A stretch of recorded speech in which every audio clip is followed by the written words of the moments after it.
Hey, how you doing there? Henry Olsen here from Super Simple Guitar, and welcome to another 5-Minute Friday. Short and simple little lesson that you can take, make your own, and have a lot of fun with over the weekend. So today I'm going to be showing you this very cool and easy summer hit tune.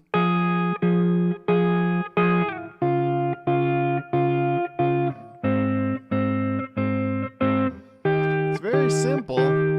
And it's something that I would always teach my beginners so that they wouldn't just be playing chords and having, a hard time switching through their chords. I give them something easy like this that sounds very melodic, but at the same time also very interesting, okay?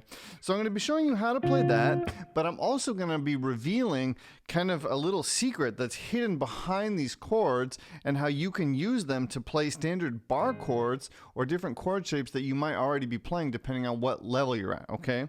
So don't think that this is too much of a simple lesson. If you can already play this with ease, there might be still something coming in the lesson that will be a really mind-opening idea for you, okay?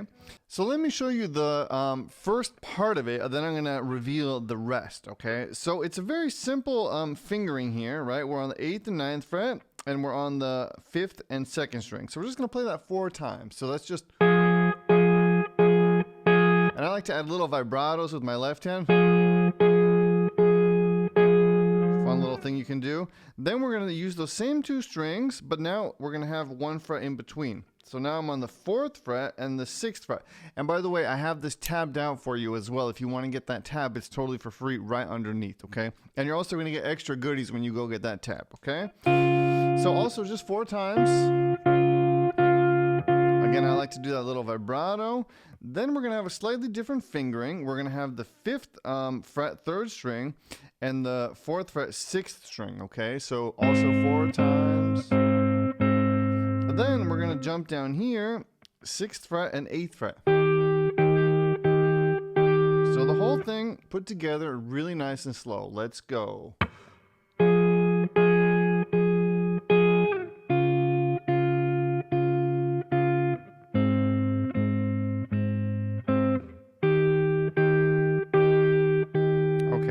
So that's the basic thing. The song is called Are You With Me? You'll be able to play along to it if you want to. It was a summer hit a couple years ago.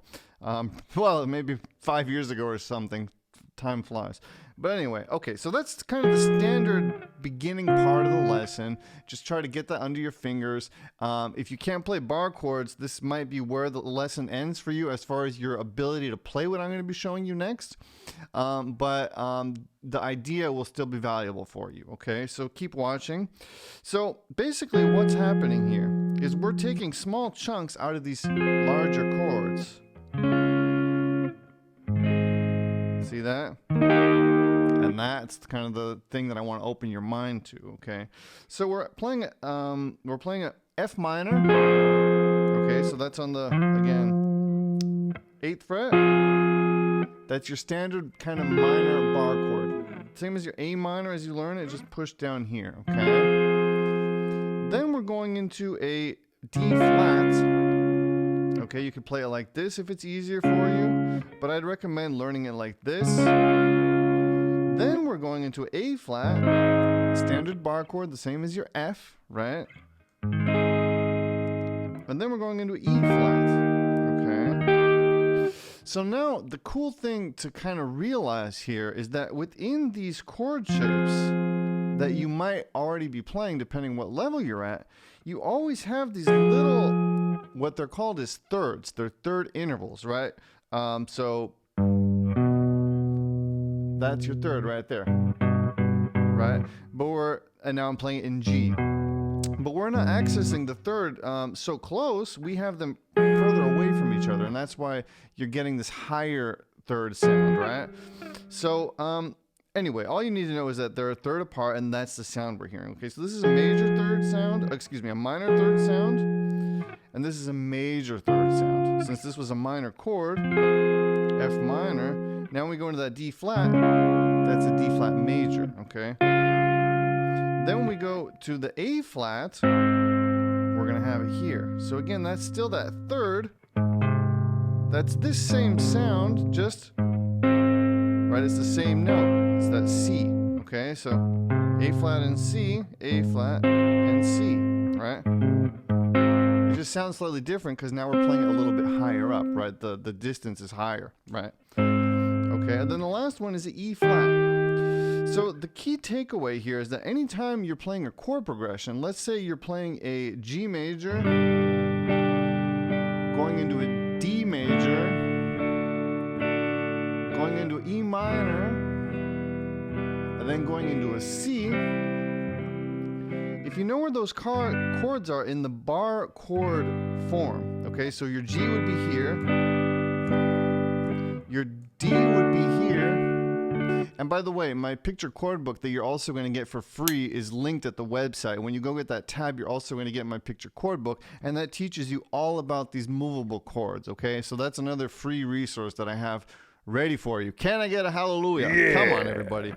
Okay, I really want to help you learn the guitar, and that's why I'm giving away a ton of stuff for free, because I want you to get results, and I want you to have moments where you go, wow, I can't believe that was right in front of my fingers all this time, and I didn't realize it, right? So again, getting back to the lesson, that D major is in that bar chord shape. Then I said E minor, right? And then I said C. Okay, so if you know where these chords are in bar chord shape, what you could do is just play those thirds. So we're just removing some of the notes that were already here and leaving two of them, right? So that's that same chord progression.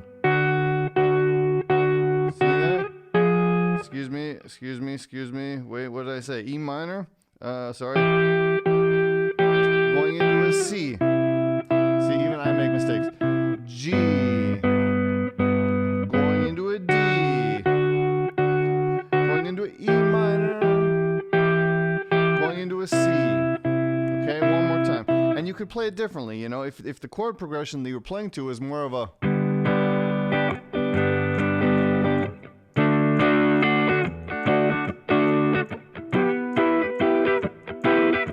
something like that, you could go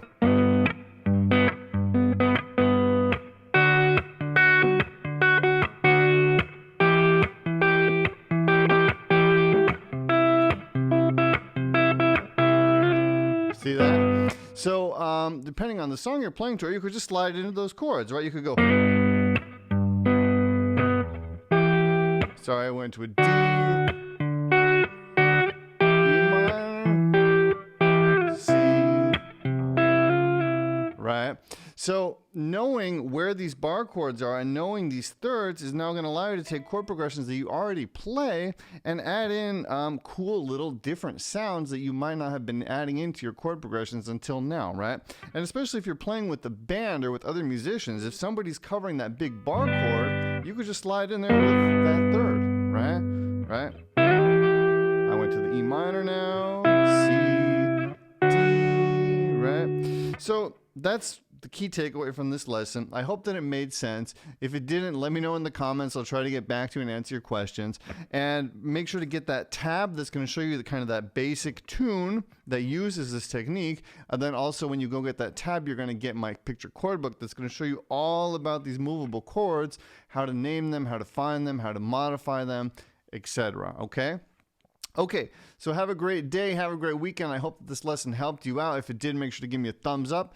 And right here is another lesson just like this that's going to also give you something very cool to watch and learn on the guitar. All right, have a great weekend, everybody. Thank you for hanging out with me, and I'll see you very soon. Bye-bye.